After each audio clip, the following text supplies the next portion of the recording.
On this Thursday night, picket lines across the country.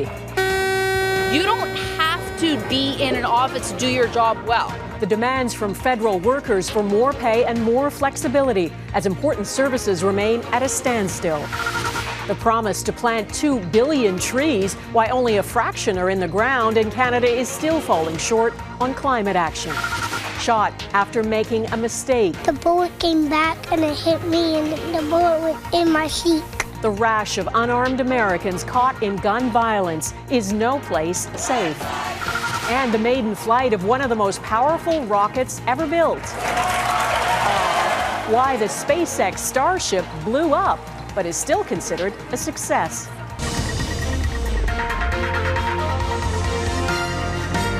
Global National with Donna Friesen. Good evening and thanks for joining us. Tens of thousands of federal workers are back on the picket lines for day 2 of their strike.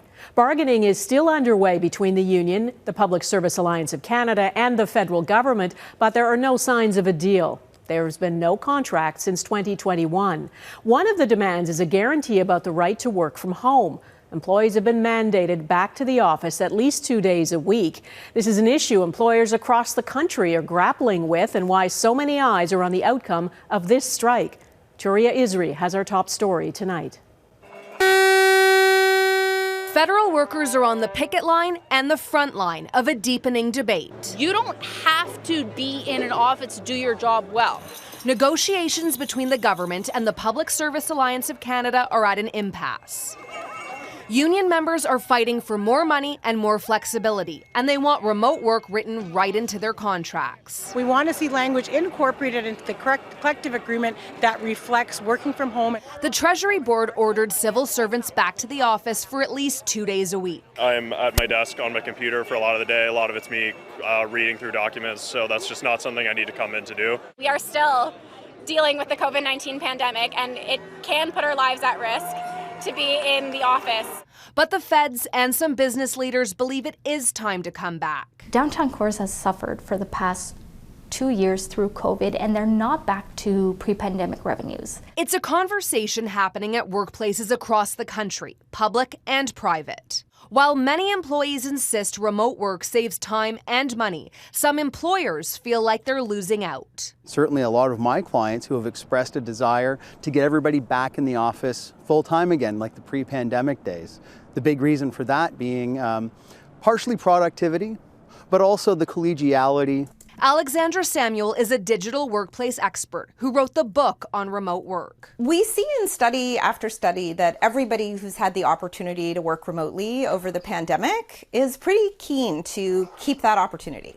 Samuel believes it's not unreasonable to ask workers to return to the office, but the approach can't be one size fits all. Managers have this strong pull to bring people back to the office because that is, for the most part, how they know how to manage. But the truth is that's not everybody's strong suit. The outcome of these negotiations could set the tone for similar labor disputes happening across the country about whether employees have the right to work from home. Touria Izri, Global News, Ottawa.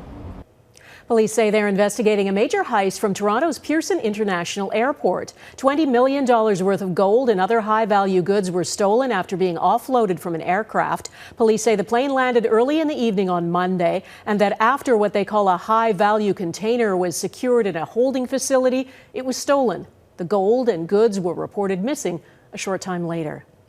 There was a bold promise made 2 years ago by the federal government to plant 2 billion trees by 2031, part of a strategy to reduce the impact of climate change. Trees absorbed carbon dioxide, and reforestation is widely seen as an effective strategy.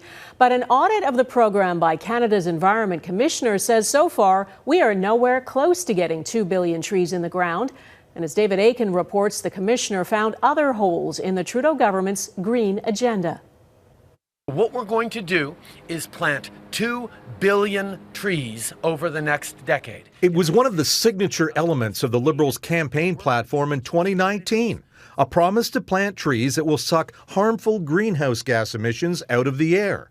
But a new report from Parliament's Environment Commissioner Jerry DeMarco says that unless Ottawa radically changes the way the tree planting program works, there's no way to hit that goal of planting 2 billion trees in a decade.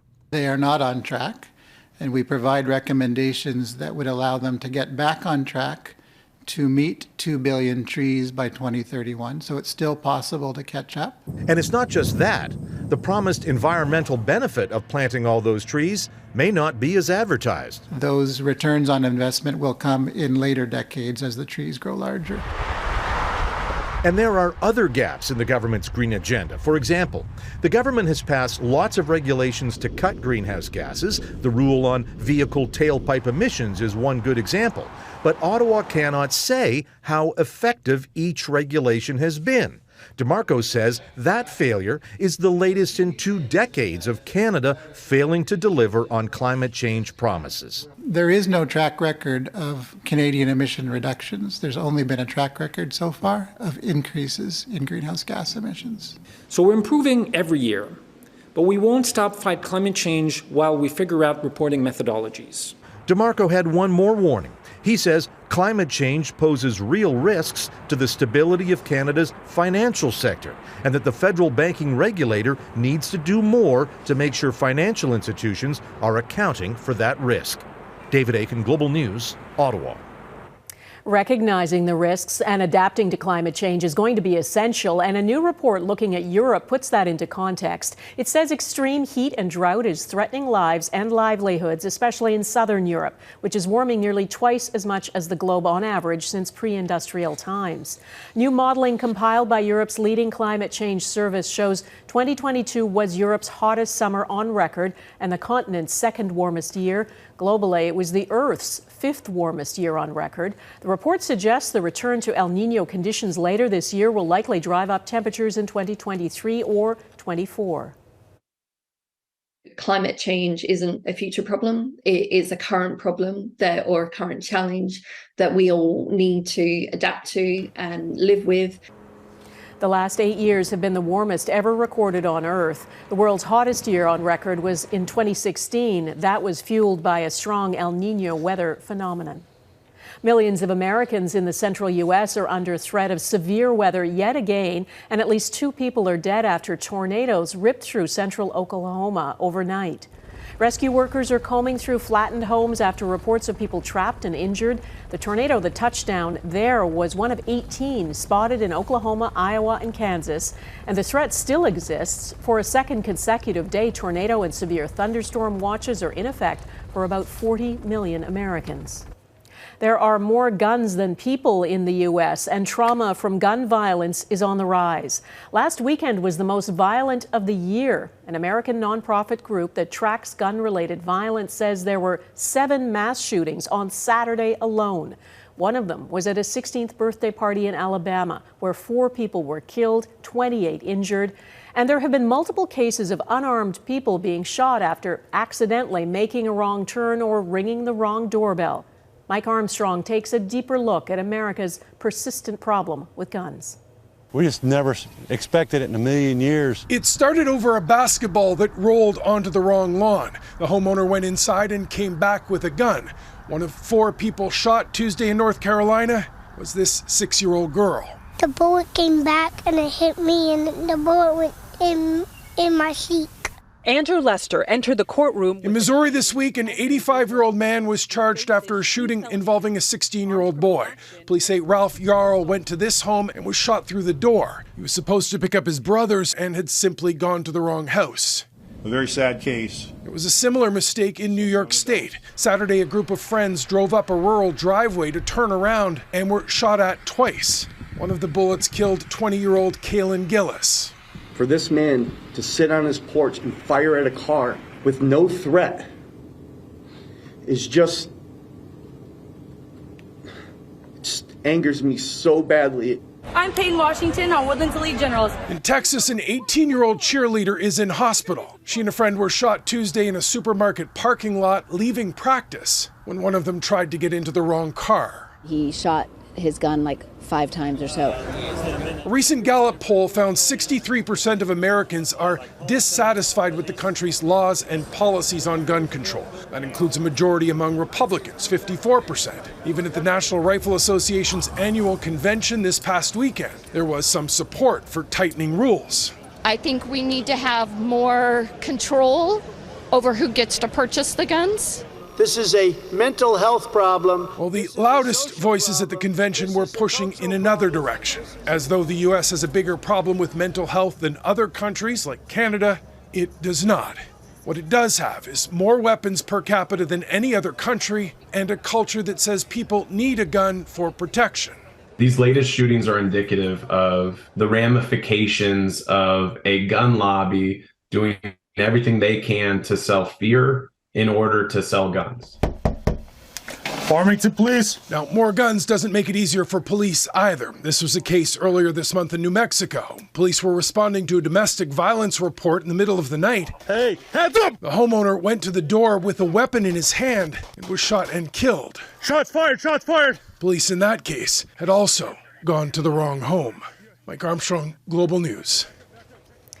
Criminal charges against American actor Alec Baldwin over the fatal shooting of a cinematographer have been dropped. It happened in October of 2021 in New Mexico on the set of the Western Rust. Baldwin and the film's armorer, Hannah Gutierrez-Reed, were charged with involuntary manslaughter in the death of Helena Hutchins. Both pleaded not guilty. Baldwin's lawyers say they are pleased with the decision to dismiss the case against him and encourage a proper investigation into the circumstances of what they call a tragic accident. Baldwin was rehearsing with a pistol when the gun went off, killing Hutchins and wounding the film's director. Another BC First Nation is reporting the discovery of unmarked graves at the site of a former residential school. And a warning, some of the details in the story are distressing. The Shishal Nation on BC's Sunshine Coast says it's found 40 unmarked children's graves at St. Augustine's residential school in Sechelt. Researchers use ground-penetrating radar to find them and believe there could be more. These children were our aunties, they were our uncles, they were our future leaders that we never met. The nation says the ground where the school used to be has been disturbed over the years, so researchers also relied on interviews with survivors. The Shishal Nation is the latest of several First Nations in recent years to announce the discovery of what they believe are unmarked graves at the sites of former residential schools. A 24-hour crisis line is available for anyone experiencing pain or distress as a result of their residential school experience. You can call toll-free and speak in confidence, 1-800-721-0066. The federal government has approved a major port expansion in southern British Columbia. The Roberts Banks Terminal 2 project, proposed by the Vancouver Fraser Port Authority, will increase the existing port's capacity by 50%. It's expected to create hundreds of jobs. The approval comes after extensive consultation with local communities and Indigenous groups. An independent review panel also conducted an environmental assessment. There are hundreds of legally binding conditions to help protect the environment, including habitat creation programs for birds and infrastructure to help the flow of fish, along with funds designated for those protections. To get the project approval was a high bar to meet, and so it should be. And today we are announcing approval of the RBT2 project, subject to 373 legally binding conditions. The Vancouver Fraser Port Authority must also put in place a $150 million financial guarantee to ensure funds are available for the first 3 years of construction to comply with these legally binding conditions. $275 billion worth of trade passes through the Vancouver Fraser Port Authority each year. A pivotal visit for Ukraine coming up. Why the NATO leaders' trip is bringing some hope to the war-ravaged country.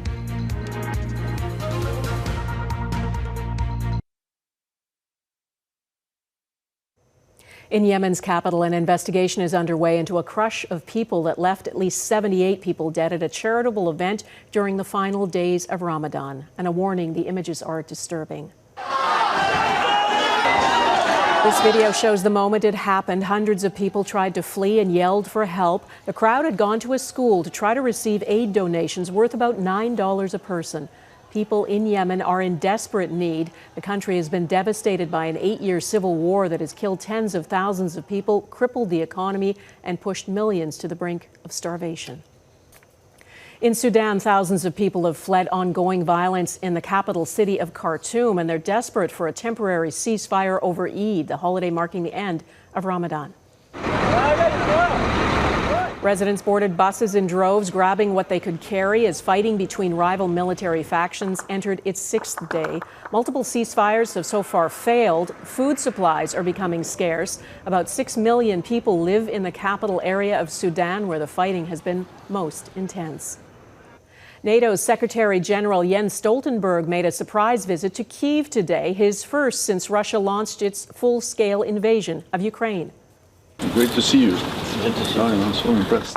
In his strongest remarks yet, Stoltenberg says Ukraine has a rightful place in NATO, and the issue of membership, he said, would be high on the agenda at the NATO summit in July. There's still no roadmap or time frame for Ukraine to join the military alliance. Today, Russia reinforced its goal to prevent Ukraine from joining NATO.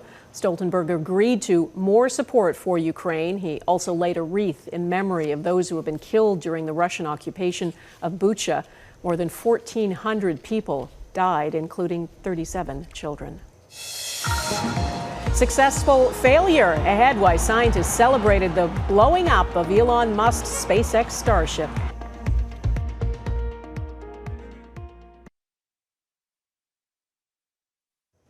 You can't quibble about whether it was a successful launch, but it's a good thing no one was on board. Elon Musk's SpaceX Starship did lift off today, but about 4 minutes later experienced what the team calls a rapid unscheduled disassembly. That means it blew up.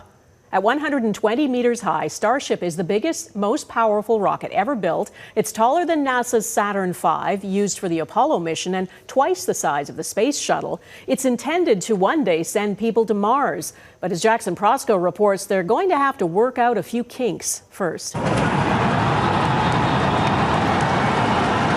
No rocket so big or so powerful has ever done this.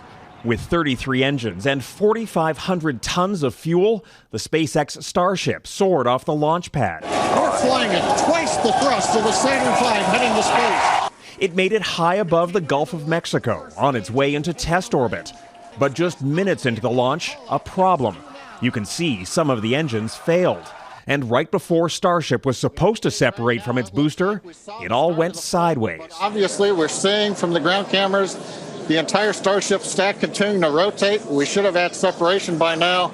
Starship started spiraling, and then Starship just experienced what we call a rapid unscheduled disassembly. It doesn't take a rocket scientist to know what that means. Not great, but not terrible.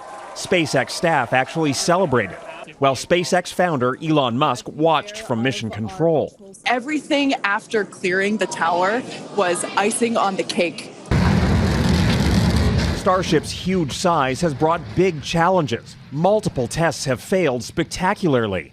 The company insists each attempt, good or bad, brings it closer to its lofty goals. SpaceX is hoping to carry humans to much further distances inside our solar system, a lot more humans at one time, and also do it much more cost effectively. Liftoff. We have a liftoff. Like the Apollo missions before it, it's hoped Starship will one day take people back to the moon for NASA and maybe Mars.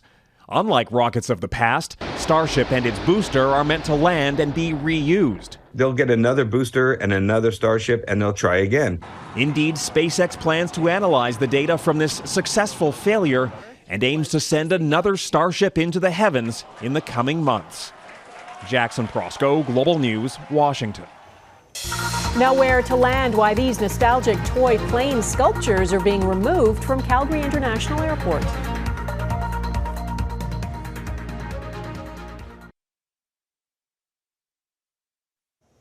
If you've been through the Calgary International Airport, you've likely seen the pair of towers with giant spinning tin planes.